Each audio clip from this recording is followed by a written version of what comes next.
राधे राधे। जय श्री कृष्ण। दोस्तों, हरे कृष्णा। फागुन मास के शुक्ल पक्ष की एकादशी तिथि और आमलिक एकादशी, जिसे रंग भरी एकादशी के नाम से भी जाना जाता है। आमली एकादशी की कथा सुनने से पहले आपको गोविंद द्वादशी की कथा भी सुननी चाहिए।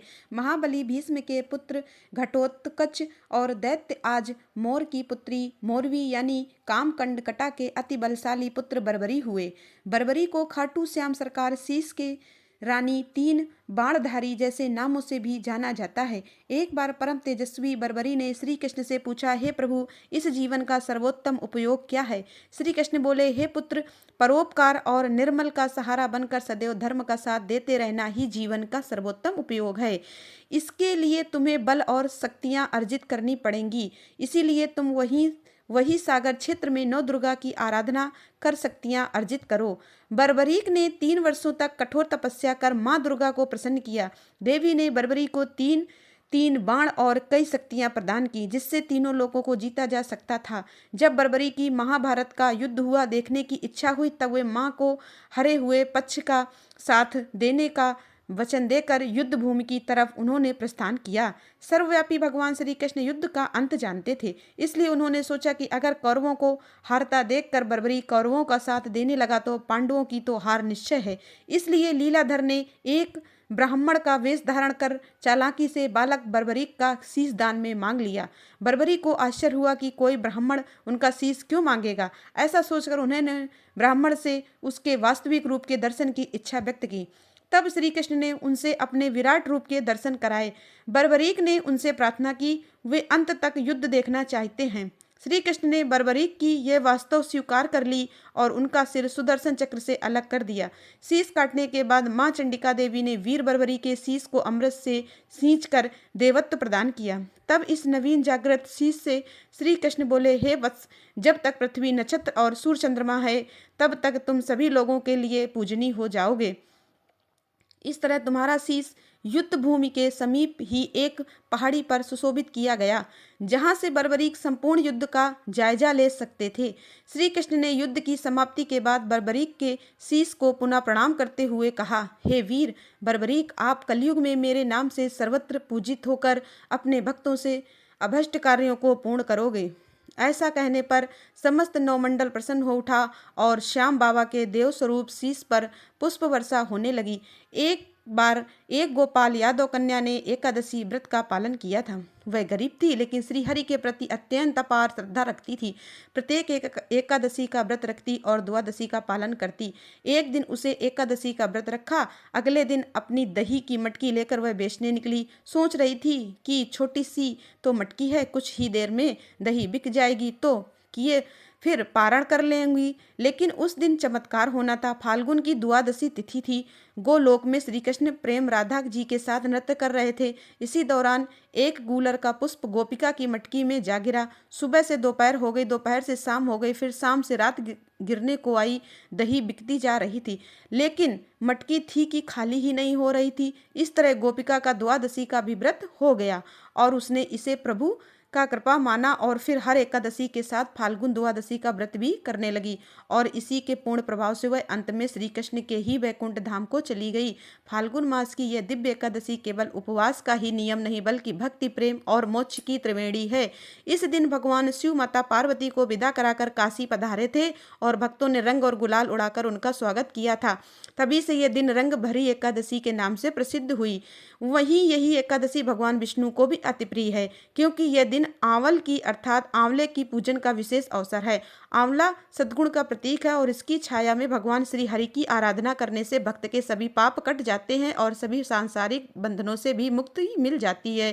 काशी के घाटों पर जब भगवान शिव के भक्त रंगों से सरोबोर होकर जय घोष करते हैं, तब विष्णु भक्त आंवले के नीचे दीप जलाकर श्री हरि की उपासना करते हैं और इस पावन तिथि पर श्री शिव और श्री विष्णु की भक्ति एक साथ बहती है और भक्त दोनों की कृपा प्राप्त कर सांसारिक बंधनों से मुक्त होकर ईश्वरी आनंद का अनुभव करते हैं। तो भक्तों, आनंद देने वाली कथा का श्रवण करेंगे। द्वारका नगरी में भगवान श्री कृष्ण अपने दिव्य रथ पर बैठकर धर्मराज युधिष्ठिर के राजमहल की ओर प्रस्थान कर रहे थे। श्रवण जरिद व्रत का विराजमान श्री कृष्ण का तेज ऐसा प्रतीत हो रहा था मानो सहस्त्र सूर्य का तेज एक साथ प्रकट हो गया हो। उनके साथ गरुण की भी आकाश में उड़ान भर रहे थे और मार्ग में देवगण पुष्पों की वर्षा कर रहे थे। राजमहल में धर्मराज युधिष्ठिर सहित समस्त पांडव, माता कुंती और द्रौपदी व्याकुलता से उनकी प्रतीक्षा कर रही थीं। जैसे ही श्री कृष्ण महल के प्रांगण में श्री कृष्ण गोविंद हरे मुरारी के मधुर स्वर गूंज उठे, धर्मराज युधिष्ठिर ने श्री कृष्ण को प्रणाम करके कहा, हे मधुसूदन, कृपया हमें बताइए कि फाल्गुन शुक्ल द्वादशी, जिसे आमलिकी एकादशी कहा जाता है, उसका क्या महत्व है? इस दिन व्रत करने से क्या लाभ होता है? तब भगवान श्री कृष्ण ने मंद मंद मुस्कुरा के साथ कहा, राजन, ये व्रत समस्त पापों का नाश करने वाला, पूर्ण फलदायी और मोक्ष प्रदान करने वाला है। इसके पालन से व्यक्ति को वैकुंठ की प्राप्ति होती है और समस्त दुखों का अंत होता है। इस व्रत का प्रभाव इतना महान है कि स्वयं भगवान विष्णु भी इसे श्रेष्ठ बताते हैं। तो इस पावन दिव्य एकादशी की कथा का श्रवण करें। इससे हम सभी की श्री हरि की कृपा प्राप्त होगी और जीवन में सुख, शांति और समृद्धि का वास हो। धर्मराज यदि ने भगवान श्री कृष्ण ने कहा, कृष्ण, मैंने विजय एकादशी का महत्व तो जो महान फल देने वाला है सुन लिया। आप फाल्गुन शुक्ल पक्ष की एकादशी का नाम और महात्म बताने की भी कृपा कीजिए। तब भगवान श्री कृष्ण बोले, महाभाग, सुनो, मैं तुम्हें इस समय वह प्रसंग सुनाता हूँ जिसे राजा मानधाता के पूछने पर एक समय महात्मा वशिष्ठ जी ने कहा था। फाल्गुन शुक्ल पक्ष की एकादशी का नाम आमलकी एकादशी है। इसका पवित्र व्रत विष्णु लोक की प्राप्ति कराने वाला है। राजा मनधाता ने पूछा, किस श्रेष्ठ ये आमलकी अब उत्पन्न हुई, मुझे बताइए। तब वशिष्ठ जी ने कहा, महाभाग, आमलकी महान वृक्ष है जो सब पापों का नाश करने वाला है। भगवान श्री विष्णु के थूकने पर उनके मुख से चंद्रमा के समान कांत एक बिंदु प्रकट हुआ।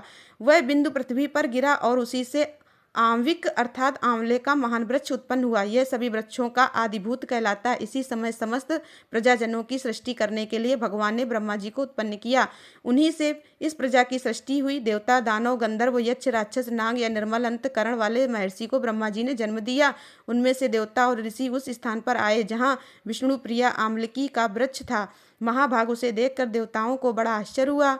वे एक दूसरे की तरफ देखने लगे, होते हुए उत्कंठा पूर्वक उस वृक्ष की ओर देखने लगे और खड़े खड़े सोचने लगे कि आदि वृक्ष तो पूर्व कल्प की ही तरह है, जो सब के सब हमारे परिचित हैं, किंतु ये अद्भुत वृक्ष को हम नहीं जानते। उन्हें इस प्रकार चिंता करते देख तभी आकाशवाणी हुई, महर्षि को यह सर्वश्रेष्ठ आमलकी का वृक्ष, जो कि विष्णु जी को अत्यंत प्रिय है, इसके स्मरण मात्र से गोदान का फल मिलता है। स्पर्श करने से 2 गुना और फल भक्षण करने से 3 गुना पूर्ण प्राप्त होता है।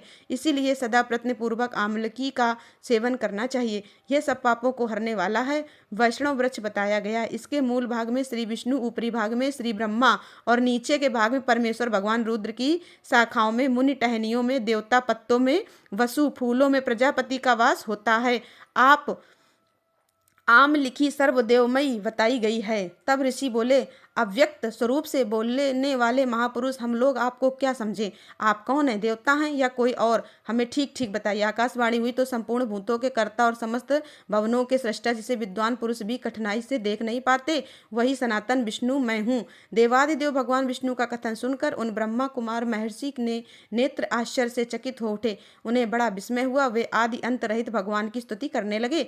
ऋषि बोले, संपूर्ण भूतों के आत्मभूत आत्मा एवं परमात्मा को नमस्कार है। अब अपनी महिमा से कभी न होने वाले अच्युत को नित्य प्रणाम है।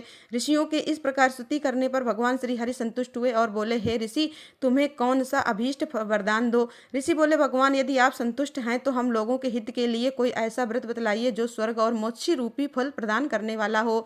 श्री विष्णु जी बोले, महर्षि, फाल्गुन शुक्ल पक्ष में यदि नक्षत्र से युक्त द्वादशी हो तो वह महान पुण्य देने वाली और बड़े बड़े पादों का नाश करने वाली होती है। द्विज भी वो जिसमें विशेष कर्तव्य है उसको सुनो। आंवले की एकादशी में आंवले के वृक्ष के पास जाकर वहां रात्रि में जागरण करना चाहिए। इससे सब मनुष्य समस्त पापों से छूट जाता है और समस्त गोदान का फल प्राप्त करता है। यह व्रत सभी व्रतों में उत्पन्न व्रत है जिसे मैंने तुम लोगों को बताया है। ऋषि बोले, भगवान, इस व्रत की विधि भी बतलाइए, कैसे पूर्ण होता है? इसके देवता कैसे देवता, नमस्कार और मंत्र कौन कौन से बताए गए हैं? उस समय स्नान और दान कैसे किया जाता है? पूजन की कौन सी विधि है और उसके लिए मंत्र क्या है? इस सब बातों का यथार्थ स्वरूप से कृपया वर्णन कीजिए। भगवान श्री विष्णु ने कहा, हे ब्राह्मण, इस व्रत की जो उत्तम विधि है, सब आपको एकादशी को प्रातः काल उठकर दंत दमन करके यह संकल्प करें कि हे पुंडिकाच, हे प्रभु, मैं एकादशी को निराहार रहकर दूसरे दिन भोजन करूंगा, आप मुझे शरण में रखें। ऐसा नियम लेने के बाद पतित चोर पाखंडी दुराचारी मर्यादा भंग करने वाले और गुरु पत्नी गामी मनुष्य सुख से वार्तालाप करें। अपने मन को वश में रखते हुए नदी या कुएं के जल से स्नान करें। स्नान करने से पहले शरीर में मिट्टी लगाएं और इस प्रकार कहें कि वामन अवतार के समय भगवान विष्णु ने भी तुम्हें अपने पैरों से नापा था। मृत्यु के मैंने करोड़ों जन्मों में जो पाप किए हैं, मेरे उन सभी पापों को हर लीजिए। फिर स्नान करते हुए इस प्रकार कहें कि अधिष्ठात्री देवी, हे माता, तुम संपूर्ण भूतों के लिए जीवों वन हो, वही जीवन जो श्वेत और आदि जात के जीवों का भी संरक्षक है। आप रसों की स्वामिनी हो, आपको नमस्कार है। आज मैं संपूर्ण तीर्थों में, कुंडों में, झरनों में, नदियों में और देव सभी सरोवर में स्नान कर चुका हूँ। मेरा यह स्नान सभी स्नान का फल देने वाला हो। फिर इसके बाद पूजा की सभी सामग्री को लेकर के आंवले के वृक्ष के पास जाएं। वहाँ ब्रज के चारों ओर की जमीन को साफ कर लें, शुद्ध जल से छिड़क लें, कलश की स्थापना करें, चंदन, फूल, माला, धूप, दीप सभी से आंवले के वृक्ष की पूजा करें। विष्णु स्वरूप परशुराम जी, आपको नमस्कार है, नमस्कार है। आंवले के फल के साथ दिया हुआ मेरा या अर्घ कृपया कर ग्रहण कीजिए। इसके बाद भक्ति युक्त जागरण करें, नृत्य, संगीत, धार्मिक कार्य करें, विष्णु संबंधी कथा पढ़ें। भगवान विष्णु के नाम से लेकर आमल की वृक्ष की परिक्रमा 108 बार करनी चाहिए। सवेरा होने पर श्री हरि की आरती करें। ब्राह्मण की पूजा करके वहाँ की सभी सामग्री उसे दान में दे दें। परशुराम जी का कलश, 2 वस्त्र, जूता आदि सभी वस्तुएं दान दें या भावना करें कि परशुराम जी के स्वरूप से भगवान श्री विष्णु मुझ पर प्रसन्न हो। इसके बाद आंवले की स्पर्श करके उसकी प्रदक्षिणा परिक्रमा करें और स्नान करने के बाद विधि पूर्वक ब्राह्मणों को भोजन कराएं। इसके बाद कुटुंबियों के साथ स्वयं भोजन करें।